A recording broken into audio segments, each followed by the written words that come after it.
This show brought to you by Circle of Seven Productions, www.cosproductions.com. Please be sure to subscribe and welcome to our circle.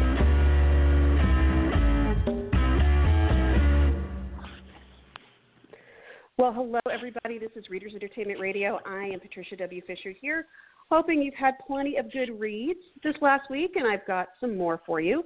Before we get started, I wanted to say I hope all of you are staying healthy and safe, and a great big thank you to all those essential workers out there who are keeping that engine going. To all of you health responders, first line workers, I really want to say I worked in the emergency room for years, and I probably just have a very small inkling of what you're going through right now. So I really, really appreciate all of you out there who are going to work every day and taking care of all of those who are not feeling so great. So please stay safe, and we thank you for that.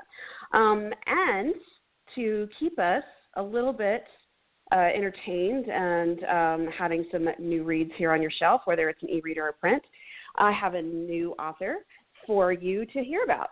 Sonja B is a new author, wife, mother, and daughter. She enjoys spending time with her family, cooking, traveling, and, of course, writing. Most days you can find her with a good paranormal romance in hand. Her love of romance birthed her dream of becoming an author. She loves hearing from her readers, and you can check on her on Facebook and Instagram. Axel, her latest book, is the first of the Salvant Brothers series, and it's out now. Welcome to the show. Ms. Sonja, how are you today? I am fine, thank you. Thank you for having me. Of course. So tell me, during all of this quarantine and stay at home and such, what has helped you kind of escape the chaos of it? What authors are your go-to authors to reach for a bit of escapism? Let's see. I like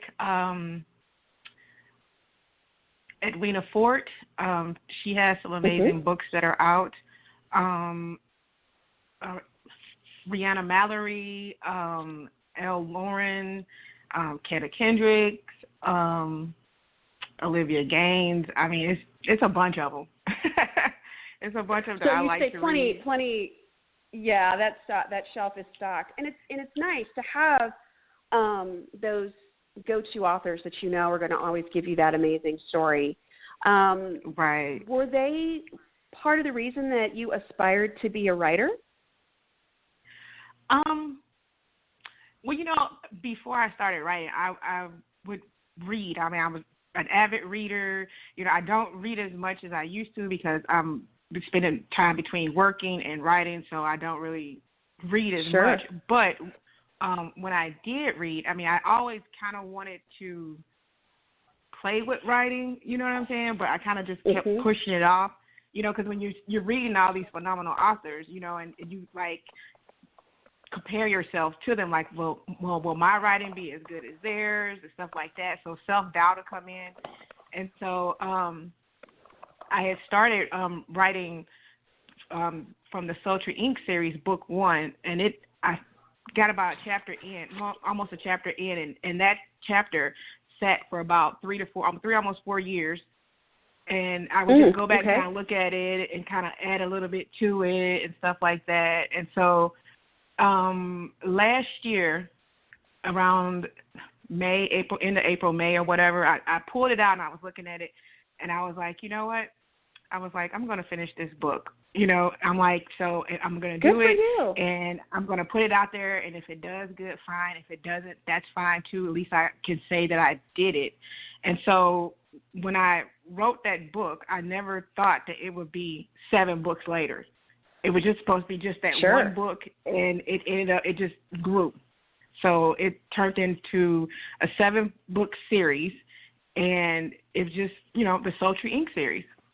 And it just grew from there, and it's still growing because I still got outlines for other books to add to that series and spin-offs and stuff like that. And that series is actually a paranormal. It's about shapeshifters. So yeah. Okay. So that's how that kind of went about with that. I'm sorry. Go ahead. No, well, my question is, it's Sultry Ink, which is kind of obvious that you would have. It's a little bit on the softer side, correct? Yes. Okay. Yes, so, it's that way people know, it is, and that's a wonderful genre. So sometimes people just want more of the paranormal, but I mean, a little bit of, I kind of like a mix, if I'm going to have paranormal, I like a little bit of sauciness going on, Right. It's paranormal, but it's, you have your alpha males and then you have their equal alpha females. Like I've read books to where the females are like the damsel in distress type thing or whatever, but my females are they're badasses just as equal as their alpha males. So, so you have that, and you have like the romance in it, you have the erotica in it, and there's, the presence of family, you know what I'm saying? So they stick together as a family. You have all these different animal shapeshifters, but they all come together as a family, and they all have each other's back. Like they will go to war for each other, and they do. So. Right. So I have somebody who's calling in. Hold on a second. Let's see, Miss Unique's here. Okay. She's buzzing in. Hello. Hello. How are you? I'm good. This is Miss Unique, and she is. She reached out to me to tell me about Miss Sonja to come on the show. So I was super excited that she did. And Miss Sonja was telling us about her first series, the Sultry Ink series, and the paranormal and the very sexy shapeshifters and such. And so, how did you guys know each other? Were you friends, or how are you working together? No, we weren't at the time, but we are now. I actually promote authors. Okay. And I was in her inbox asking her if she needed some help promoting her books. And she said yes. And from that, not only was a business relationship formed, a friendship was formed as well. This is one of the things I absolutely love about the romance writing industry, and I know that there's a lot of this in other genres as well, but the camaraderie that comes about when you create this really amazing product, you create this really amazing story, and how we absolutely not only meet friends and editors and agents and public relations and such, but they not only become our business partners, but also our friends, and that's huge. Exactly. Yeah, because when Unique came along and everything and stuff like that, like like you said, like the friendship built as well as the business side of it, and like she's like my motivator too. Like she's the one that's like she's on me like well, what'd you do? What you got done? Did you write anything today? She next, and I need that extra little oomph sometimes, And so with that, we both fight hard for these books because we want them to do good. You know what I'm saying? So. It's awesome having her in my corner. So, yeah. I love it. Aw, thank you. That's so Sonja, sweet. Sonja, tell me the first book of the Sultry Ink series. What's the title? The first book is called Out of the Blue. Okay. And it's all, like, do you pull a string of the same kind of characters? Are they all... you were talking about family, so it's a group that those familiar characters keep coming back from the different stories. Mm-hmm. Yes. The main characters keep coming back, and then as the books go on, there are other characters that are introduced also. So, like from the second book, which is called A Vixen's Redemption, we have a character called Uncle Butch, who is actually the main female character, Pix. It's her uncle. And so when I wrote it, he was just, like a secondary character, but everybody fell in love with him. So he has carried on into so much so that book 6 is his book. Like I had to write a book about him because everybody just loved Uncle Butch.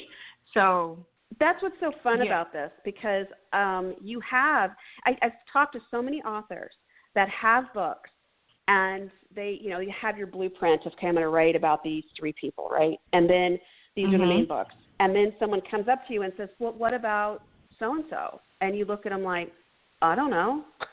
I didn't anticipate they have their own story. Exactly. Yeah.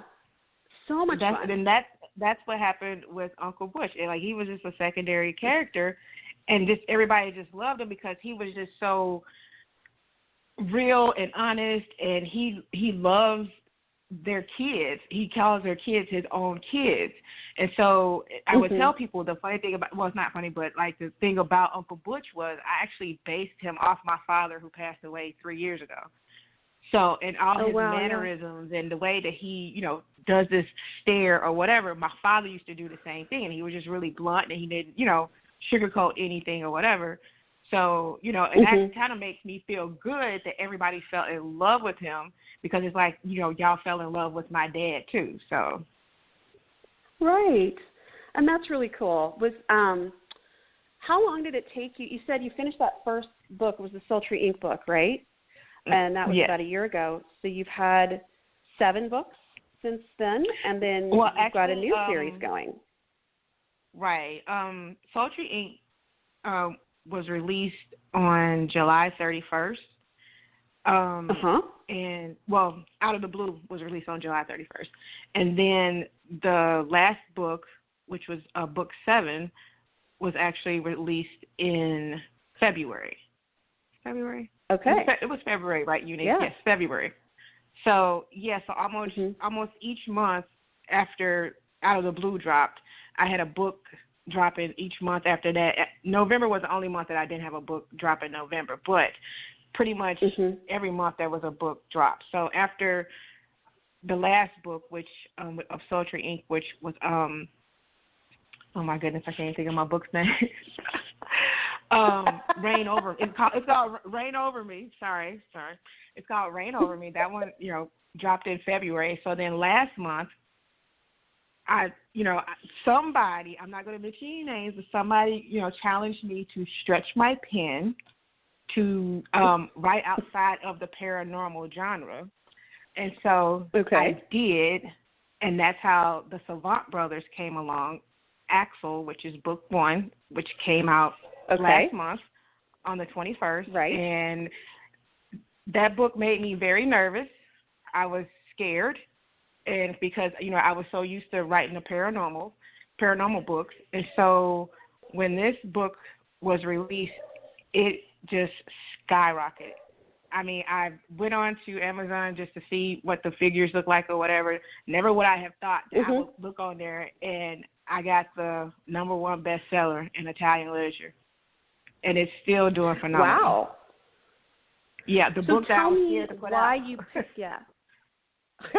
Well, but that's always, I think, I've talked to so many authors that it doesn't matter how much they write, how well, and how much, how many books they've sold. Sending that book in and waiting for it to hit, it's always that. Is this is going to be it? This is when they're going to realize I can't write anything, and they're like all excited that you have a new story out. Right. Tell me how you came about Axel. Tell me how you came about this series.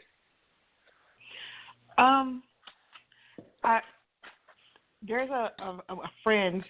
He's my friend now that I follow him on Instagram. His name is Mauro Ponte, and he had this picture, and I was like, wow, like he kind of reminds me of a Grim Reaper.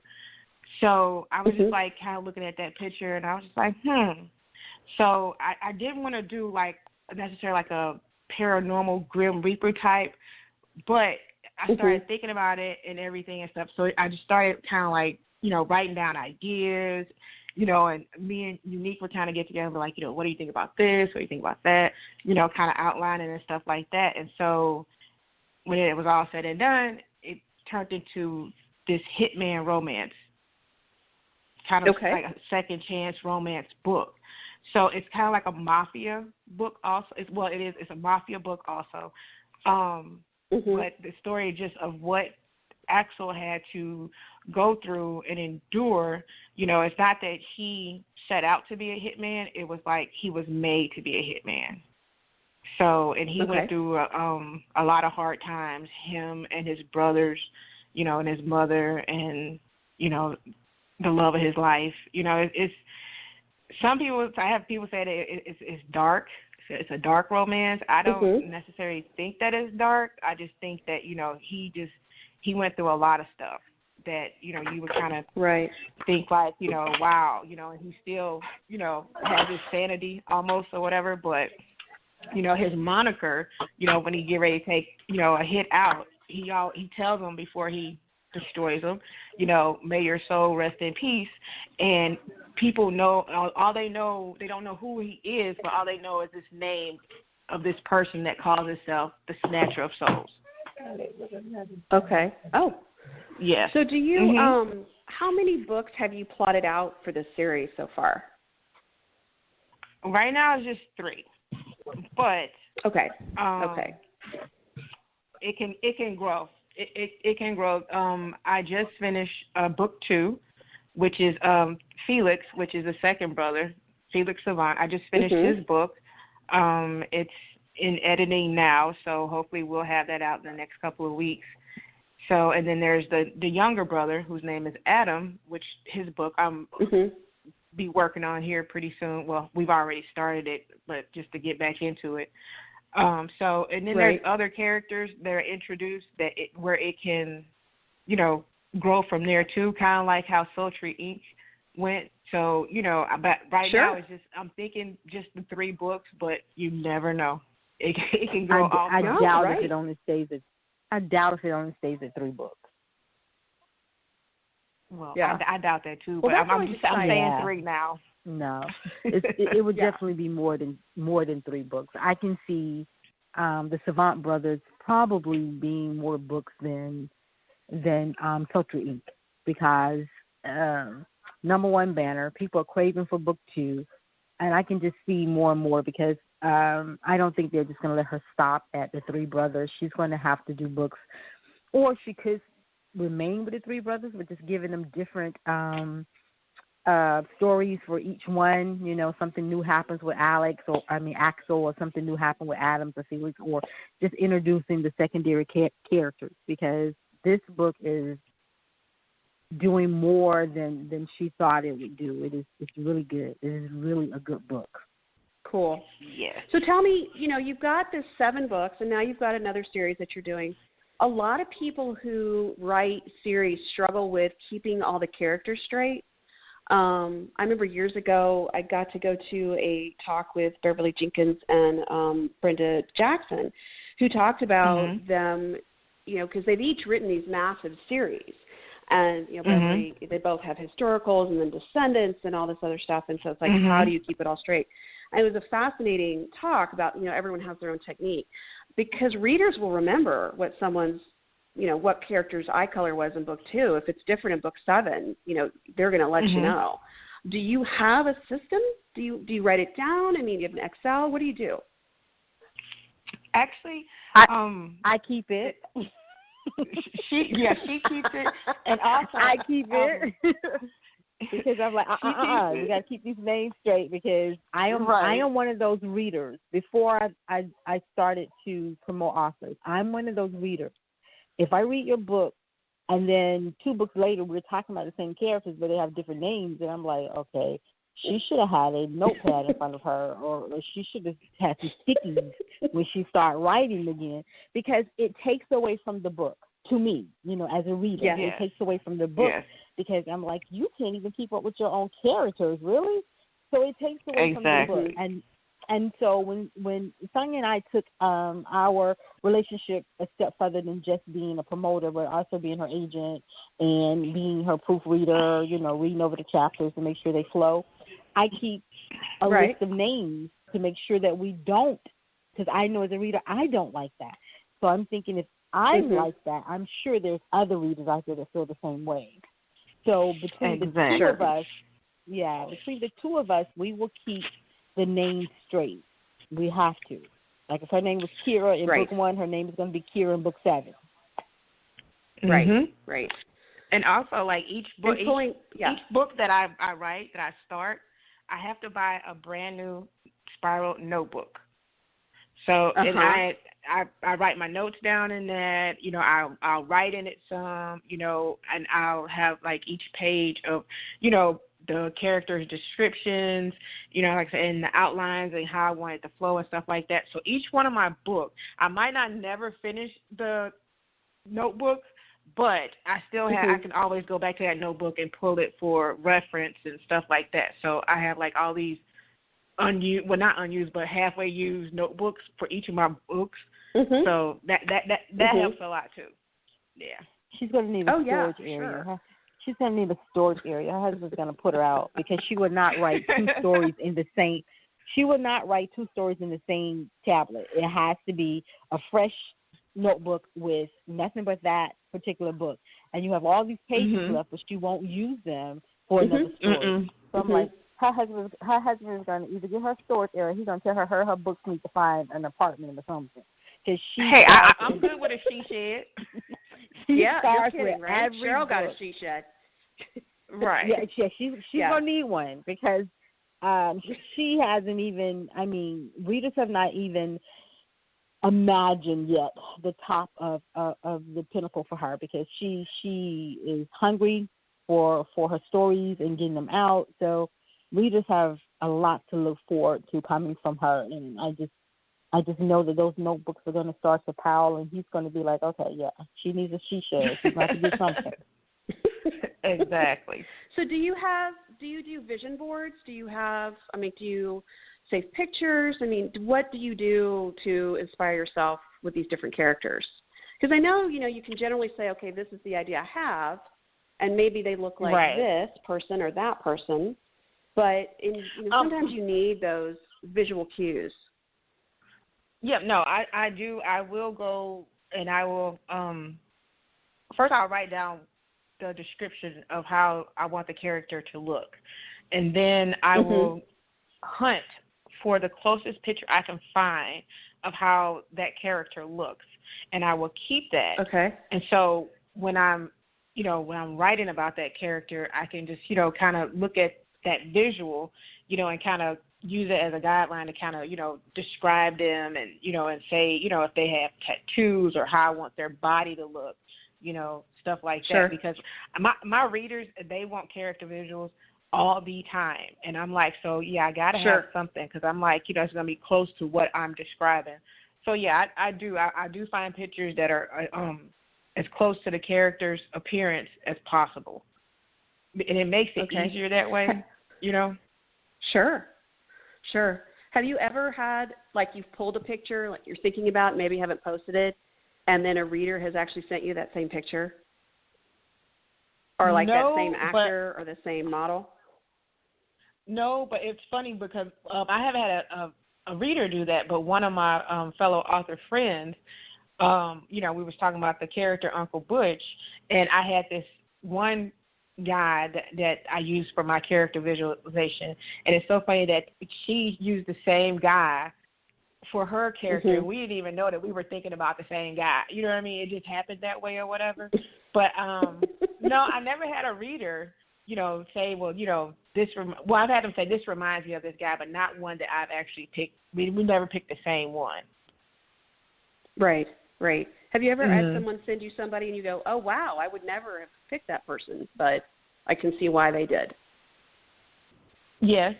I've had some send me some for Jax, who is the leading guy in Out of the Blue, where they had, their visual of him or whatever. Unique has picked some that she sent, and, sometimes we'll go back for it and I'll be like, no, that's not. And she's like, yeah.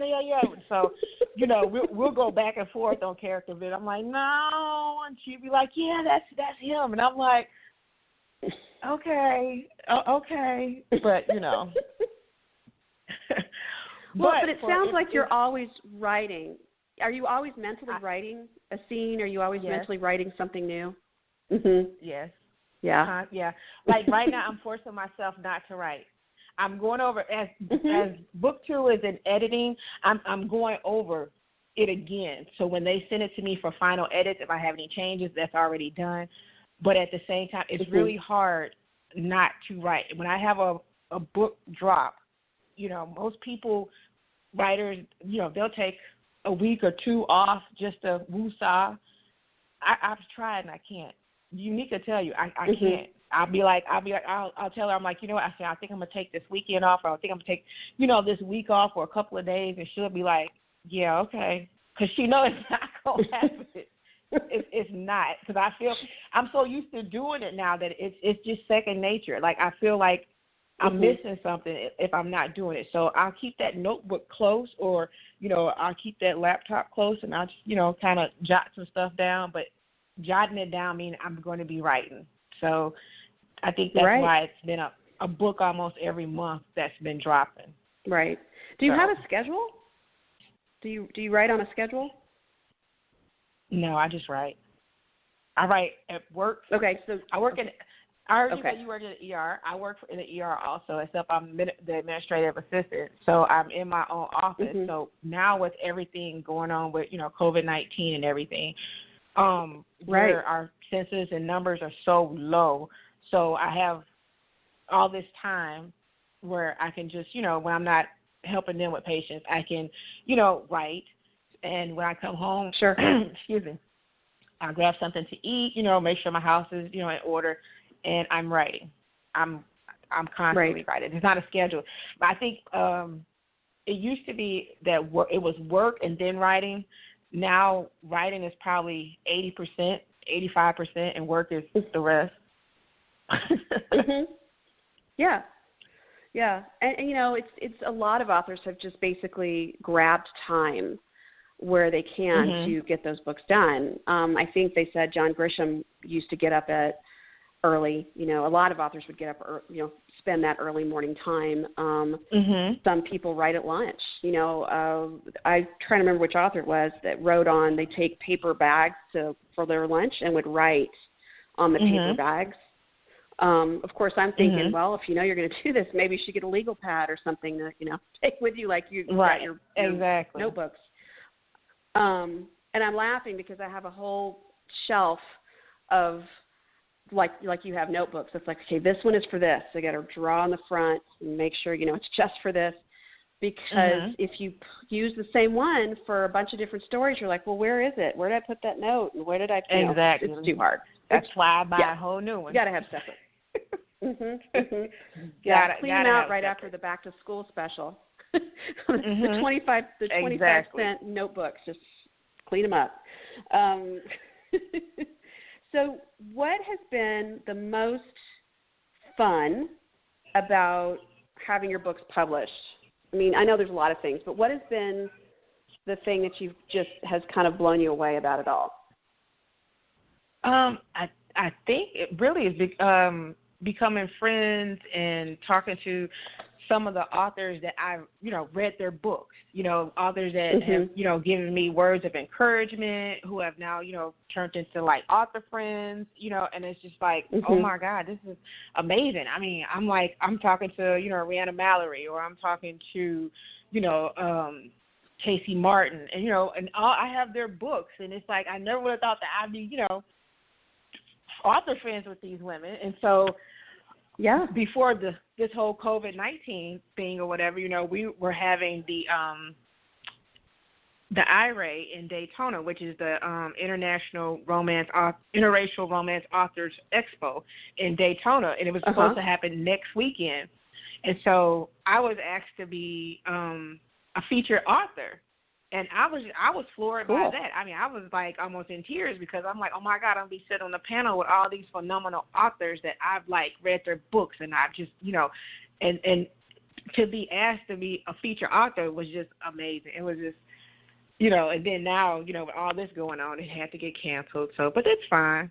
I totally understand about that. But, it's nice to be, to be able to speak to these people who I've admired their work for so long, and and then to have them, giving me kudos about my books, or or leaving reviews, about my books. It's just like, really, like, oh my goodness, really? Okay, thank you. Yeah, it is. It's like, oh, that's you, and you'd say, oh yes, and you think, oh, what? They're talking about me? You are asking about mine book? I mean, yeah, it's quite humbling, and it's really just a really cool group to be with, a really cool group of people. Will you guys have anything online instead, since you're not going to be in person? They are talking about doing something online. They're getting it together now. I think we're going to have like a couple author spotlights in the group. Mm-hmm. There's a IRA attendance group that we're each. You could either do an hour or a 2-hour block, where you could talk about your books or anything that you want to talk about. Mm-hmm. So they're getting that together. I think we're supposed to do a couple of giveaways. So it's in the works. So I'm just waiting for them to let me know what we're going to do. Okay. And if people wanted to find out about that, where would they look? You could check on Facebook. There's actually a group which is they can type in IRA, IRAE. Okay. IRA attendance. And it'll take you to the group, and you can find out all the information there. I believe we're rescheduling. We're not going to have it this year, so they're rescheduling it for next year, for April of next year. So perfect. We're waiting to get the dates on that also, but they have confirmed that we will be rescheduling it for next year. So we're going to try to reschedule it for later on this year, but just with everything so up in the air, they thought it was just best to just reschedule it for next year. Right. So tell me I know you said you've been writing all the time and everything, but when you do give yourself downtime, who is on your to-be-read pile right now? Oh, God. I got,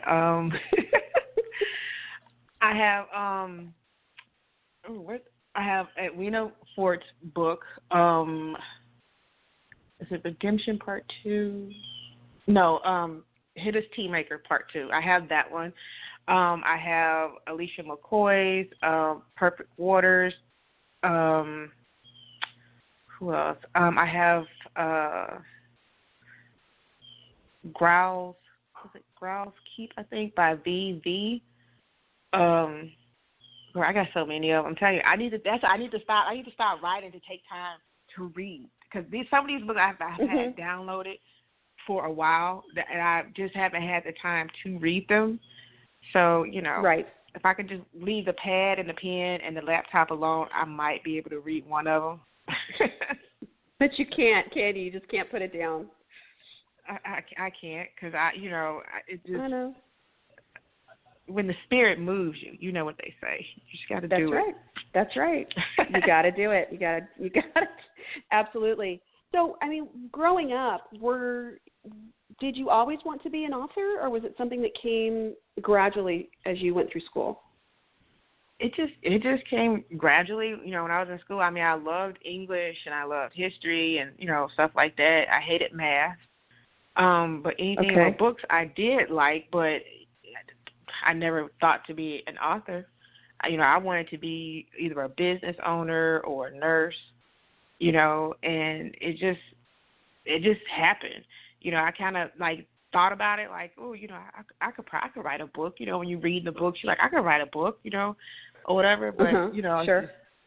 I never really thought about it. And then, so, my sister would always, tell me just, because I would tell her about it. She's like, just do it. And I'm like, no, I'm not going to do that. I'm like, do you see all these books that I have with these authors? These are amazing books, and they're good reads. And I'm like, I'm not on that level. I am not on that level. I was like, what if I put it out and it's horrible? You know what I mean? So it just came out of not out of nowhere. I just finally just said, forget it, and I'm just gonna do it. But in high school, no, I wanted to be a business owner or a nurse or something like that. I never thought about being a writer. So, were there any particular books on writing, or any classes or seminars or anything that you took to help guide you during this journey? Nope. I just picked up the pen and the pad and started writing.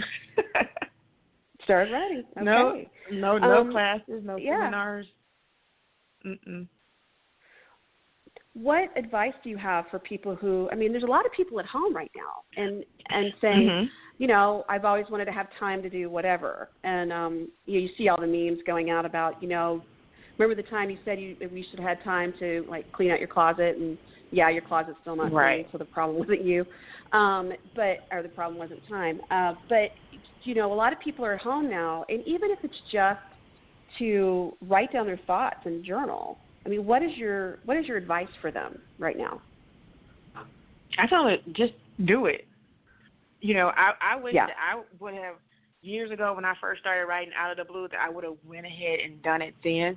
You know what I'm saying? Just don't let the self-doubt, you know, overpower you. Just do it, you know, because, I mean, I think I told you, Nick, this before, you know, if I'm glad I did it when I did last year versus, you know, back then, even though I wish I would have done it then.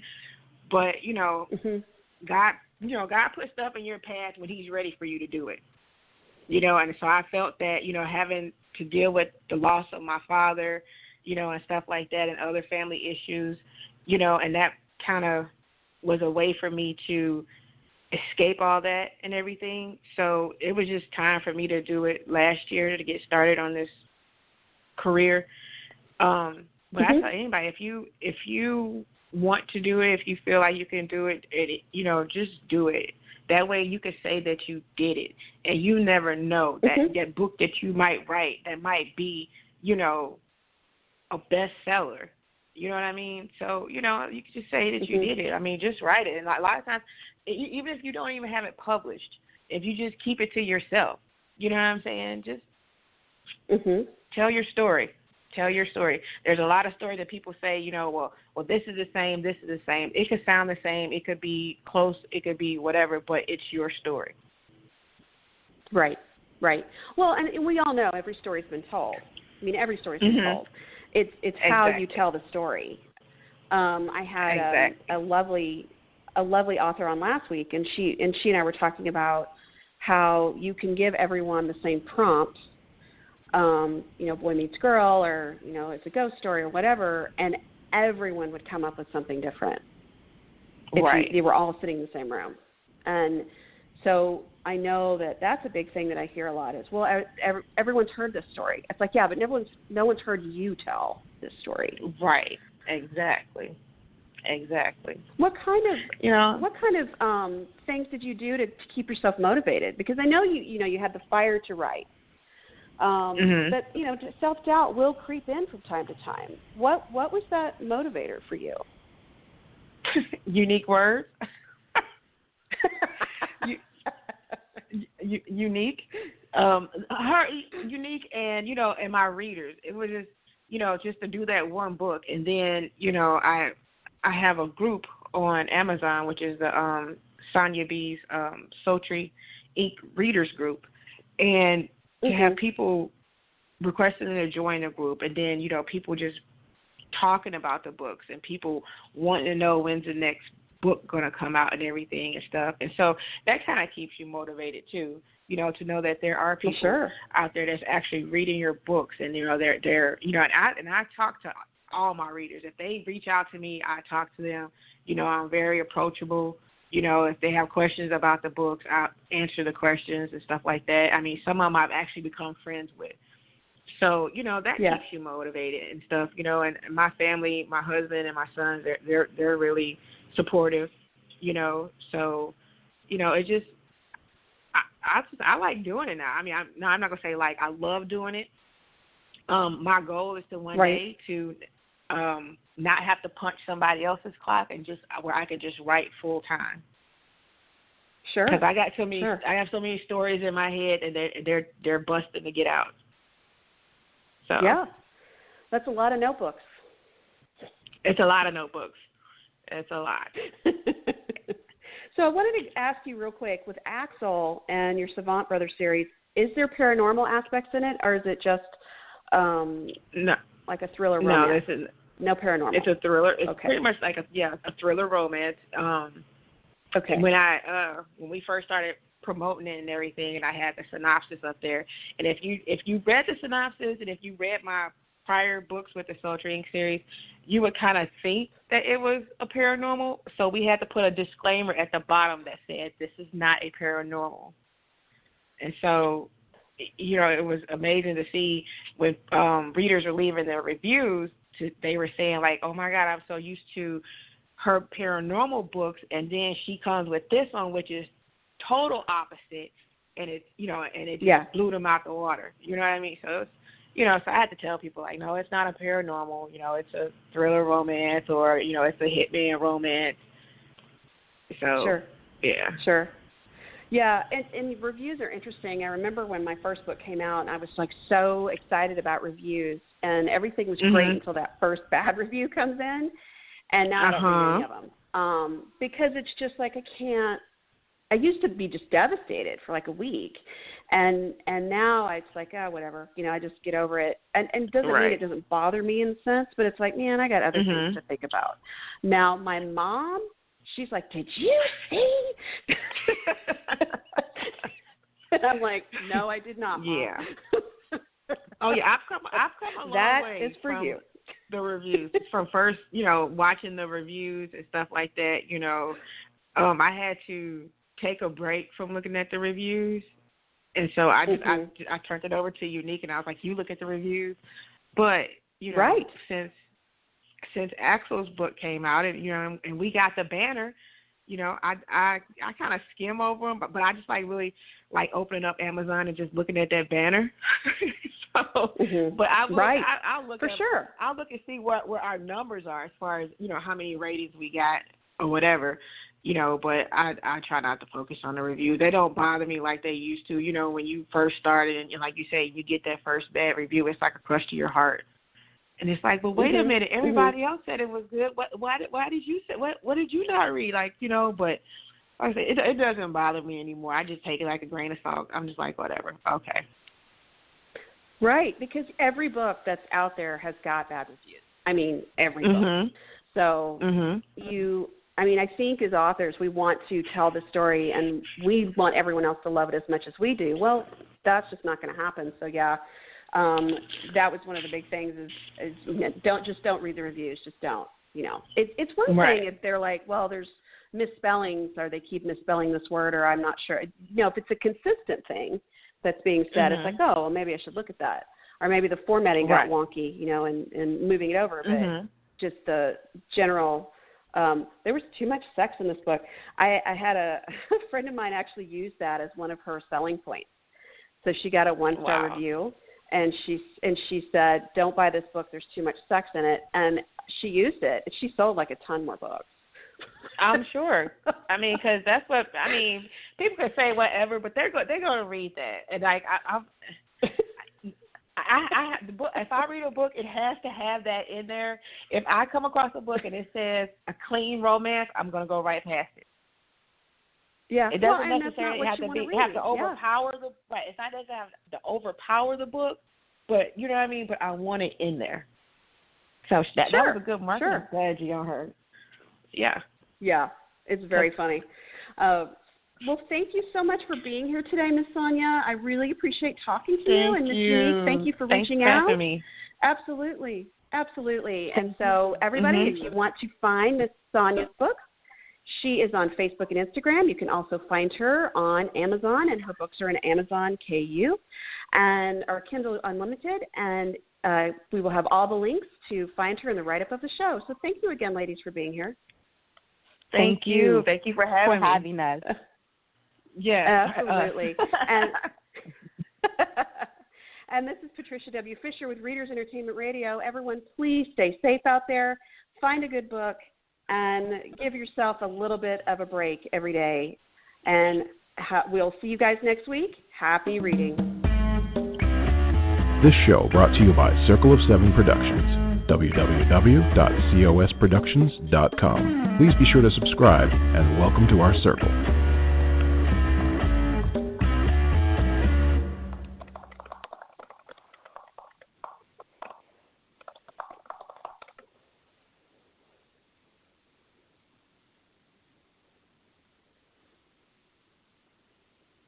From the excitement of nominations to the applause after the opening of an envelope at the big award shows, The Hollywood Reporter is your source for the inside scoop on the moments leading up to and celebrating the wins of your favorite films, actors, and all the people that made them. Follow the race at HollywoodReporter.com for predictions, reviews, and voters. Check out the THR Awards Hub for everything you need for award season coverage. Visit THR.com today and subscribe to our newsletters so you don't miss a beat. It's time for today's Lucky Land horoscope with Victoria Cash.